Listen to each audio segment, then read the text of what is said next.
Well, hello, everybody. How are you all doing? I hope well. Um, so today I thought I'd go back to the Screencastify and give you your lesson from me instead of the teacher from Lincolnshire. I may bounce back and forth between the two formats just because she's going to give you some stuff that's going to be helpful specifically for this new and improved AP test because it's going to be a little bit different than what we usually prepare you for. So, along those lines, tonight I am going to be actually attending a webinar where they are going to be going over the dates and all the pertinent information about the new AP exam. So, what I'm hoping to do is next Wednesday at 11:30. So, our normal meeting time for our class, I will hold a Zoom meeting where we can all meet live and I can see your faces and we can actually have a conversation like normal humans. And I'm just going to do it as kind of a check-in on how you're doing, but also take any questions about the new format for the AP test, catch up on things and get you ready for the test. I can't remember if I said this in the message yesterday, but this test might actually be easier than the normal AP test. This might be a really good year to take the test because I think it's going to be very doable. So just to kind of get to the lesson of the day, yesterday we started the new unit, which is psychological disorders. Because psychological disorders isn't specifically on the AP exam, parts of it will be because parts of it's like a review from earlier stuff. But concepts about it might be on the test. So that's why I want to go over it. But also, as the teacher yesterday told you, universities have said the stuff that I'm going to cover for you and she covered for you yesterday, it's stuff that the colleges say, if you're coming to our school with a 4 or 5 and you're getting credit for the AP exam, we want to make sure you at least know this stuff. So it's not too technical. And it's the stuff really, let's face it, you guys are kind of waiting to get to this year anyway. So, what I'm planning on doing is I'll have you had your notes from yesterday, you'll have notes from me today. Monday, we're going to do a little activity on disorders. And then Tuesday, I'll give you the last notes and that'll be on treatments of psychological disorders. There'll probably be a little quiz on Wednesday along with our Google Meets. And then that's it. And then we'll start the review process. So, yesterday, she talked to you about the book called the DSM, the Diagnostic and Statistical Manual of Mental Disorders. It's called the DSM, and we're in the 5th edition. So you'll hear the term DSM-5 used a lot. And the DSM is basically the big Bible of mental disorders that says it gives you a list of all the categories of disorders, and then within them, the criteria for being diagnosed with it. So the teacher yesterday that you watched talked about what it means to have a disorder. And a disorder, we've all got our disorders, right? Maybe now more than ever. But for something to be truly a mental disorder, it has to be something that interrupts your life and your daily life in a significant way for a prolonged period of time. So we all feel down sometimes. We all feel anxious sometimes. And right now in history, we're all feeling a little more anxious than normal, probably. So that might just be how you're feeling now, but it might not actually be a chemical imbalance. For some people, stress like what we're going through now, though it can trigger those chemical imbalances. So I want to talk a little bit about that today. Now, I'm going to try not to repeat tons of stuff that she said yesterday, but there might be a little overlap, and I think that's okay. So you'll see on the screen right now, I have Winnie the Pooh and his friends. Hopefully some of you watched him. I love Winnie the Pooh and his fat little belly and how he always pops open his seams because he eats too much. I don't know about you, but I feel like I'm turning into Winnie the Pooh. I don't know if you are aware of this, but many people have diagnosed the members of Winnie the Pooh's team here as having different psychological disorders. So if you look at the picture, obviously Winnie the Pooh is the most obvious character. What does Winnie the Pooh love to do? Yes, Travis, he loves to eat honey, and he digs it out all the time, and he never stops. And even when he's too full, he keeps eating, and then he pops his stuff, right? What would you say Winnie the Pooh probably suffers from? Yes, Diana, an eating disorder. He's a binge eater. Okay, now we never see him purge, but he's just a binge eater. What about Piglet, the little cutie pie down here? What is Piglet like? Think. Piglet is very nervous all the time, always worried about everything, always wondering what might go wrong. What might Piglet have? Rachel? Yes, an anxiety disorder. Up here, one of my favorites is Tigger.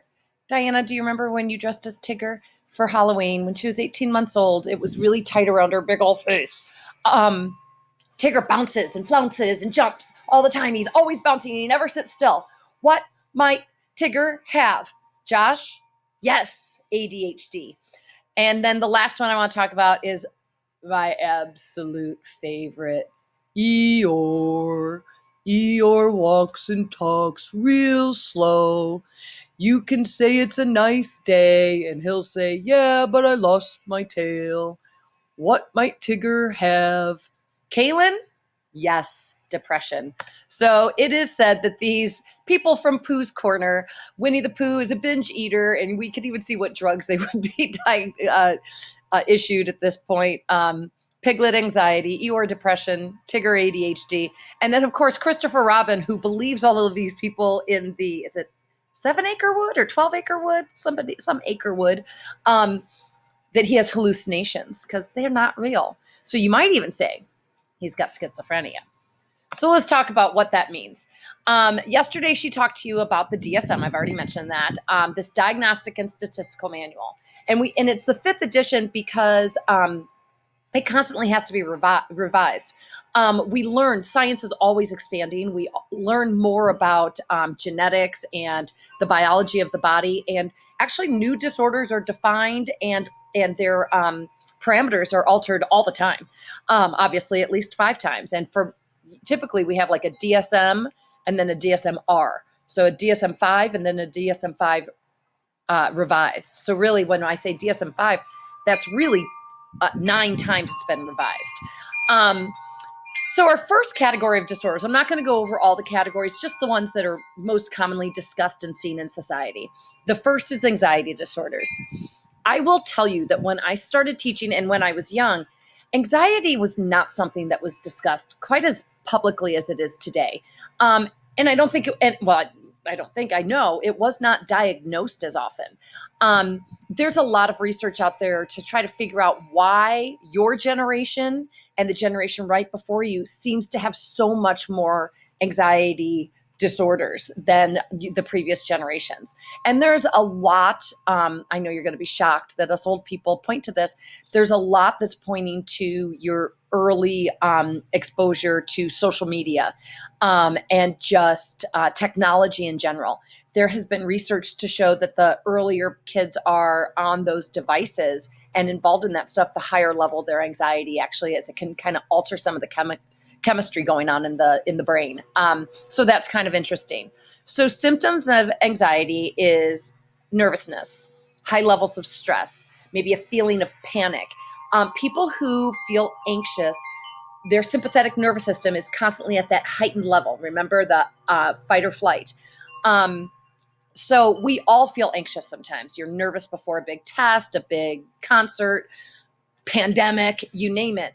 But again, for it to be a disorder, it has to interrupt your ability to run your daily life and for a prolonged period of time.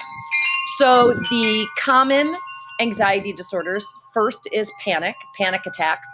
Some of you may have known people who have suffered from panic attacks. My friend Cindy, one time we were walking into a reunion party from our sorority. We were in our 20s and she suddenly, her face went flush and it was immobilized. She said her heart started racing. She thought she was like having a heart attack or something. That was her first anxiety, or panic attack, I should say. She has no idea why it happened. She's never had one again. Just this overwhelming panic attack, this feeling that it's nonsensical in some ways, because oftentimes it's doing something you've always done, but for whatever reason, the chemistry in your body is just reacting differently to it. Panic attacks can be very debilitating. I don't know if you guys know who Donny Osmond is, but he is a performer who he performed his whole life on stage. And then when he was in, I think, his 30s, he started having panic attacks. Nobody knows why. Another common anxiety disorder is phobias. A phobia, quite simply, is an intense and irrational fear of something. The most common one that you hear about is claustrophobia, this fear of small and tight places. So a lot of us don't like tight places, but a true phobia, I mean, you can't think about it, you can't be anywhere near it, it immobilizes you, your heart rate goes up, and there's that panic. Arachnophobia is your fear of spiders. But again, there's things we don't like maybe heights, but an absolute panic attack because of them would be a phobia. More common you'll find is obsessive compulsive disorder. Some of you may know people that suffer from OCD. If you've had or have Miss Savela, she openly admits she has OCD. Obsessive compulsive disorder has two pieces, right? The obsession is a thought, something that gets in your head and it just spins. Like if you've ever left the iron on. You know, somebody thinks I left the iron on, and they can't move on in their day until they have someone go and check if the iron turned off. Now, that's not necessarily an obsession, but that can get in your head and you can't move on. Now, the compulsion is the action that has to follow to try to help relieve the obsession. So I had a friend that used to, every time she walked in the door, had to flip the light switch on 4 times, every time. If she knew it was irrational to have to do it, she did. But if she didn't do it, her brain wouldn't let her move on to any other task in the day. It just obsessed. A very common compulsion that people have is washing their hands. Cleanliness is the idea of being germ-free is the obsession, and then actually cleaning their hands and maybe even wearing gloves, that would be the compulsion. I gotta believe people who suffer from OCD right now and have like germophobia as their thing, this is a tough time for them with the pandemic. It's enough to make anybody get triggered on stuff like that. If any of you have ever seen or have the opportunity to see the movie As Good as It Gets, it's on TBS a lot. It is, I think, the best movie on OCD. It's with Jack Nicholson and Helen Hunt. Check it out. You got lots of time on your hands. And then the last anxiety disorder is another one that's commonly discussed in society today, and that's PTSD, post-traumatic stress disorder. This is a disorder that comes out of a traumatic event, exactly as it says.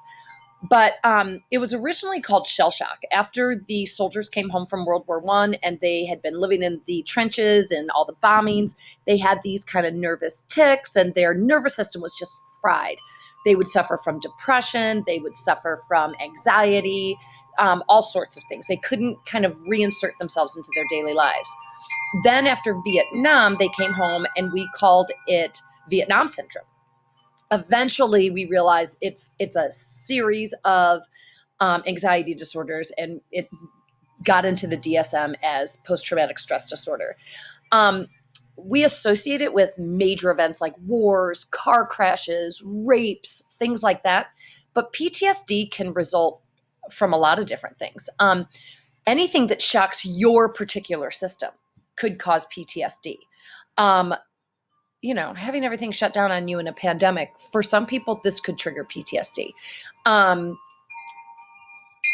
I unfortunately was with my mother when she suffered a heart attack a couple of years ago. And I will tell you right now, I had a little PTSD after it. I was very anxious and just not myself for quite some time after that. And I couldn't figure out why. And then I thought, oh, hey, psychology teacher. So it can be anything in your life that just shocks your system and frays your nerves in any way. The good news about all of these disorders within the anxiety category is they're all treatable. There's medications for them. There's behavior modifications that can help them. And not all of them are permanent. So PTSD can be something, it doesn't have to be a chronic thing, right? It just might make you take you time to, reinsert yourself into your normal life and become back like yourself. Same with panic attacks and things like that. I think that's something really important to note as we talk about these disorders is that when the DSM was started, when psychology was just becoming a profession, disorders were, they're done, they're damaged. That is no longer the case. Every one of you knows somebody with a psychological disorder, guaranteed. And if you don't, you will. And the fact that some of you might think you don't know anybody tells you how far we've come with regard to the treatment and the acceptance of disorders. Now, I will say this: we aren't as far as we should be.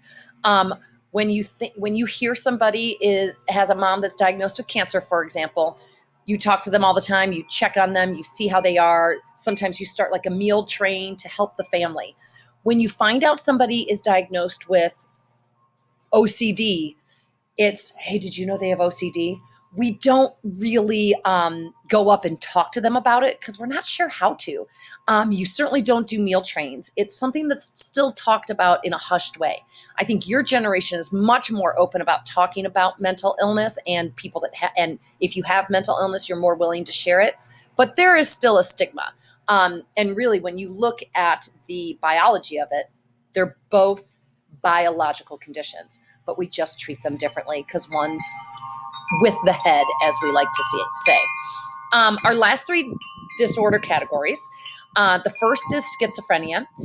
I would love to send a letter to Hollywood to explain to them the difference between schizophrenia and multiple personality disorder.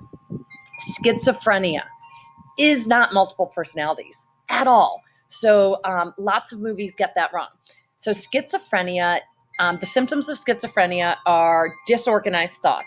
So they can't kind of focus. Their brain is almost hypersensitive and they can't focus on one thing or another. Some people with schizophrenia suffer from what's called thought broadcasting, where they think people can hear their thoughts. There can be paranoia, panic. There can be something called word salad, where they'll speak and it's making sense in their head, but it's not making sense to the people that are listening to them.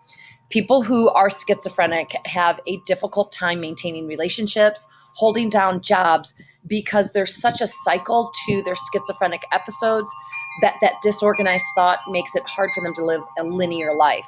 I had a student many years ago. I was a second-year teacher, so I was like 23 years old. I was a puppy. And she was in my class one day, and this was like the hardest class I've ever taught in my life. Third hour, I think I've mentioned 3 of the kids in the class went to jail. She was not one of them, but one day, sometimes she was fine, and then one day, I'm sitting at my desk, it was before class started, and a Snickers bar comes flying by my head. I mean, scrapes my ear practically, and nails the whiteboard behind me and just smash. And I'm like, oh my gosh, what are you doing? And she looks at this kid. I swear, I think his name was Travis. Looks at this kid and is like, Travis is talking about me. And I'm like, Travis, this poor kid never spoke to anybody. His head is down and he's looking at his paper. He hadn't said a word to anybody. And I said, he has not said anything. And she goes, oh, I can hear him. So I'm like, interesting. So I went and saw the counselor the next hour, and she said that she had just been diagnosed with schizophrenia and they still hadn't quite figured out her medication.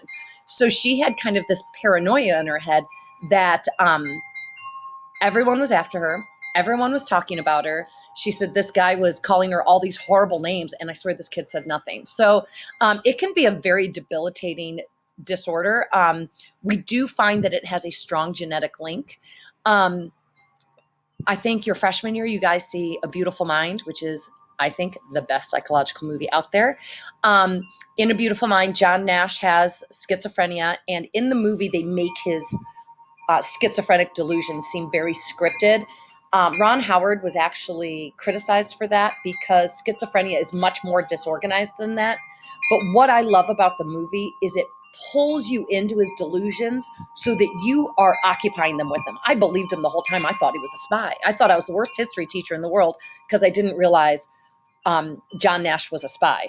And then when it was revealed that he was a schizophrenic, I was like, oh, I'm the worst psychology teacher in the world because I'd never heard he was schizophrenic. So either way, I was a bad teacher. Well, he's currently on medication. But the medications back then were really, really tough, so he didn't like it. So he was able to cognitively control and harness some of his schizophrenia. That baby that he had in the movie, his son, actually will also be diagnosed with schizophrenia when he's in college. His son tries to do things the way his dad did, and it doesn't work out as well. And his son, I think, is on medication now, but he had a lot of bad schizophrenic breaks. So we do know that there's a real heritability to schizophrenia. Another area of mental illness that does have some genetic ties is the depressive disorders. I think she talked to you yesterday about the depressive disorders. And in order to be, we're all depressed and sad sometimes. I mean, for sure. But for something to be an actual diagnosed generalized depression, you have to maintain the symptoms for at least 2 consecutive weeks. Depression is not always chronic. Sometimes it's periodic.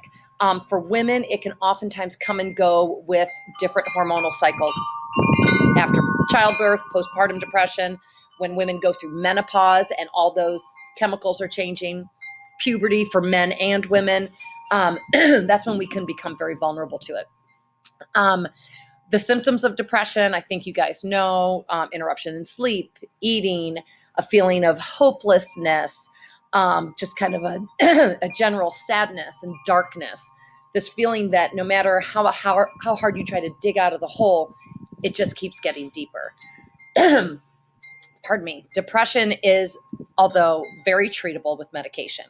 And we'll talk on Tuesday. Unfortunately, a lot of people don't like the medications. They will alter the way you feel, and sometimes they can make you gain weight a little bit. And so sometimes people just don't like to take the medication. Also, when the medication is effective, and we know this with antibiotics, after a while, you're supposed to take your antibiotics for 10 days. 6 days in, you feel better. You stop taking the antibiotics, right? And that happens with a lot of these medications for mental illness. Another depressive disorder is seasonal affective disorder. You will notice I'm sitting outside again to talk to you because the sun is out. My wind chimes are blowing. And I mean, there's even blooms on my magnolia tree. And that makes me happy. I think I've mentioned in class before, like the sunshine helps me. Seasonal affective disorder is a depression disorder associated with the seasons. So during the darker, colder months, the likelihood of depressive moods is higher than in the brighter months. So if you're someone that suffers from that, Seattle would be a really bad choice of a location to live, right? Go to sunny California. And then the last one I want to talk about in this category is bipolar, also or previously known as manic depression. So some people think that those are two different disorders. They are not. It's the same. Honestly, manic depression describes it better than bipolar. So manic depression, it's the two phases of bipolar. There's mania. Mania is it's extreme. It can be happiness, but it can also be aggressiveness. It can also be like really, really fast talk and just always very, very determined. So people who are in the manic stage. So I have a very good friend that has bipolar. I have two very good friends that have bipolar. But the girl, when she is in a manic stage, it is super easy to tell. Not all people, that's the case, but for her it is. She speaks so fast, you have to lean in, and you might get every eighth word. She will take a toothbrush and she will scrub the baseboards of her wall, those boards between the wall and the floor in your house. She will scrub every inch of them with a toothbrush. She will get very mad if there is a dot of dust anywhere. She's just super, super intense. The good news about mania, though, is you're oftentimes very creative, very productive. So people with bipolar tend to like the mania. But the mania is followed in the cycle with depression. And it's the depressive part that usually gets the family member's attention and starts the diagnosis. So a lot of people with bipolar are misdiagnosed with depression first, and the medications they're given don't work until they figure out the mania. So we think of these manic depressive moods being like this, but a lot of times they're more like this. They're not always huge peaks and valleys. They can be, but more often than not, they're more subtle. So sometimes we miss the mania because the mania can often be enjoyable and very productive. So bipolar disorder the depressive disorders are the most common in America, depression being the number one. But we have found that bipolar disorder years and years ago was not a disorder they thought could be diagnosed in teenagers. They have altered that in the most recent versions of the DSM. Teenagers are now being diagnosed with bipolar disorder, and it's a really hard disorder to treat in teenagers because of the hormonal imbalances still. Catherine Zeta-Jones, I don't know if you know her, she's an actress that has that as well. And then the last category, I think the personality category is kind of the scarier one because antisocial personality disorder. So your personality disorders are disorders that interrupt your empathy, your relationships, your ability to socially connect with society. Antisocial personality disorder is a disorder marked by a lack of empathy, a lack of remorse. People that have antisocial personality disorder, well, the number one way we diagnose it is a kid that like comes in and likes to torture cats and kill, pets around the neighborhood. If you find a kid that is doing that stuff, I mean, that is a real sign that you need to get them some treatment and maybe check a diagnosis. So your antisocial personality people, they will not fit into society very well. They can be productive, they can do work, they can do all these things, but their relational capacity is very, very low. These tend to be your serial killers, right? They kill somebody, they feel no remorse whatsoever. But you know what else they would make really good versions of? Soldiers, right? A soldier that can do the things that we call on a soldier to do and not, lose a ton of sleep over it. Now, could be a good or a bad soldier, depending on how it's harnessed. But it's not a high percentage of people that are diagnosed with that disorder, thankfully. The last one is narcissism. And I picked this as the last one because I think it is thrown around a lot. Anytime someone says something that you don't like or they seem self-involved or self-important, we're like, they're a narcissist. It's a great way to dismiss them. True narcissism, and you guys know the myth of Narcissus who couldn't stop looking at his reflection. True narcissistic personality disorder is an inability to remove yourself from the center of attention. So somebody buys a new car and you don't get one and you decide that they got that car just to try to prove that they were better than you. What? But how does them buying a car have it? So anything that anybody does, however unrelated we all would see it being to us, they will find a way to make it all about them. A person who is narcissistic, if you correct them or criticize them or critique them in any way, they will come out swinging. They will see it as a complete insult, an attack on them. So narcissists are never wrong. The world is all about them. Everything is centered on them. They can be very, very difficult people to be around. And every one of you right now is thinking of 8 people you think are narcissistic as a result. And that's how I'm going to end my lesson today by letting you know that this is a dangerous unit.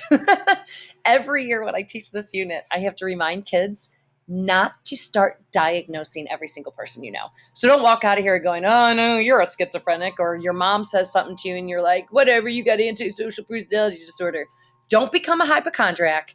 And don't become a psychiatrist. Don't start telling people they're sick and don't start thinking you are. You're all great. But it's easy to do in this unit. So I hope you enjoy this unit and I hope you are all doing well and doing things that keep your mental health intact. Take some walks. It's not just good for your mental health, it's good for your physical health to stay physically active, keeps your lungs strong and will help you stay away from this terrible illness. So I hope you're all well. Again, on Monday, there's going to be an activity you're going to do. Tuesday will be the last notes I give you on new material, and that will be on how we treat mental disorders. And then on Wednesday at 11:30, we'll have a Zoom meeting. I'm not using Google Meets. I hate Google Meets. So we will use Zoom. If you don't have Zoom on your device, whatever device it is you use, if you're using an iPad or a phone, just download it. I think it's free. But it's quick and easy and we can see our faces and yay. And that's it. So take care of yourselves. Have a great day. Peace out.